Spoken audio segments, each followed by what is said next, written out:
गत मासरू मध्यप्राच्य चलता युद्ध भितर ख्रीष्टियान संप्रदायर सबुठारु बड़ धार्मिक नेता पोप लियो चतुर्दश अमेरिका राष्ट्रपति डोनाल्ड ट्रंप एवं इस्राएल प्रधानमंत्री बेंजामिन नेतान्याहूଙ୍କ ना न नहीं सेमानंकु टार्गेट करिसंती।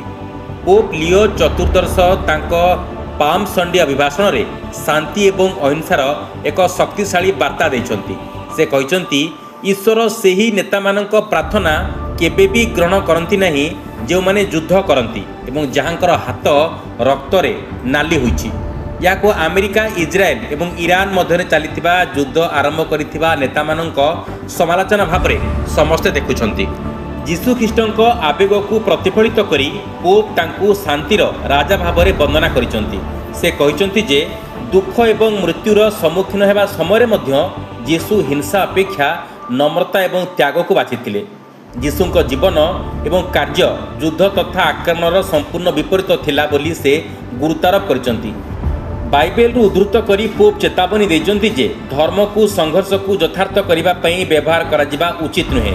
ईश्वर युद्ध करुवा लोकों प्रार्थना केबे भी शुणती नहीं। या सहित से बाइबेल पद को उद्धृत करी कहिसंती तुम अनेक थर प्रार्थना कले भी मु शुणिबी नहीं कारण तुमर हाथ रक्त रे लाल होइछि। Bureau report news alert 24x7।